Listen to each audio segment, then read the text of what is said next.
সৌজন্যমূলক সাক্ষাৎকার করে আমরা তাদের পারস্পরিক সহযোগিতার প্রত্যাশা করেছিলাম, সেটা প্রকৃতপক্ষে হচ্ছে গিয়ে একটা নাটকে পরিণত করে দিয়েছে।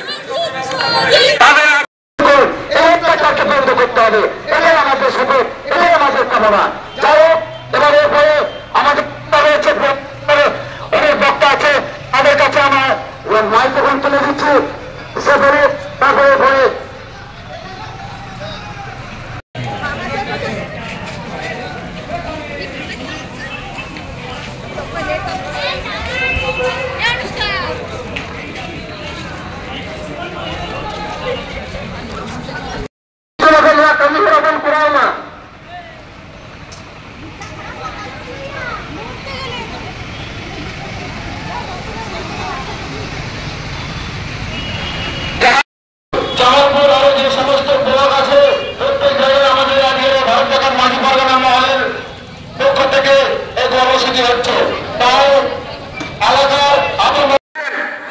আমরা জানি আপনারা অন্যায়ের বিরুদ্ধে রুখে দাঁড়াবেন।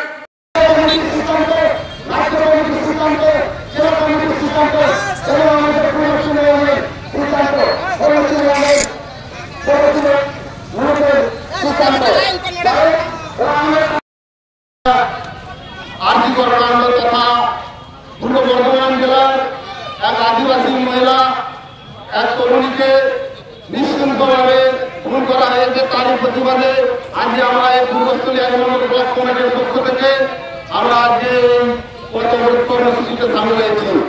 আমরা প্রশাসনের কাছে জানতে চাই এবং এই রাজ্যের পুলিশ মন্ত্রীর কাছে জানান দিতে চাই যে আজকের এই স্বাধীন ভারতবর্ষে মহিলাদের উপরে এইভাবে অত্যাচার হচ্ছে এবং আজকে এই ১৪ তারিখে ঘটনা ঘটেছে। আজকে এই ২০ তারিখ হওয়া পর্যন্ত এখনো কেন প্রিয়াঙ্কা হাসদার পুলিশের গ্রেপ্তার করা হয়নি, তারই জন্য আজকে আমাদের এই পথবরোধ কর্মসূচি।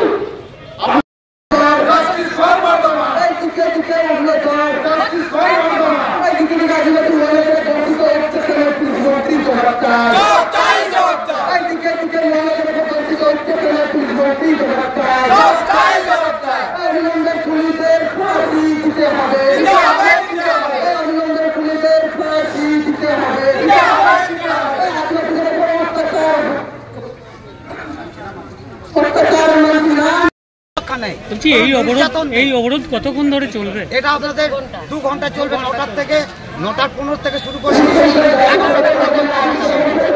আজকের এই অনুষ্ঠান অবরোধ কর্মসূচি গোটা বাংলাব্যাপী চলছে।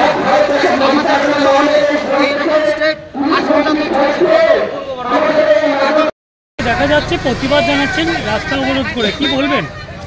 আগামী দিনে আজকে যা পশ্চিমবঙ্গে যা নারীর উপরে যা অত্যাচার, নাবালিকার ধর্ষণ, নারী ধর্ষণ থেকে শুরু করে এবং সঙ্গে মার্ডার, এই যে এই কর্মসূচিগুলো এই কারণেই আমরা করছি, এই অত্যাচার বন্ধ করতে হবে পশ্চিমবাংলায়। চারিদিকে দিকে যে এরকম চলছে, যেমন কলকাতায় যেমন আরজিকলে মৌমিতা দেবনাথ, সেই রকম একই প্রচেসে আজকে একই প্রচেসে শক্তিগড় থানার এলাকায় আমাদের একটি আদিবাসী মেয়ে, সে প্রিয়াঙ্কা হাসদা, উনি নার্স কাজ করতেন, বাড়ি এসছেন 12 তারিখে। 13 বাউন্ডারির বাড়ির থেকে তুলে নিয়ে নৃশংসভাবে তাকে অত্যাচার করে নৃশংসভাবে গলা টুটি কেটে তাকে খুন করে দেওয়া হয়। এই যে দিনের পর দিন নারীর ওপর অত্যাচার, আজকে মমতা দিদি কি করেছে? আজ মমতা দিদি আমাদের সরকার, তাকে আমরা স্বাগত জানাই তার পদক্ষেপের জন্য, কিন্তু তার পরিপ্রেক্ষিতে এগুলো কি করছে? এই যে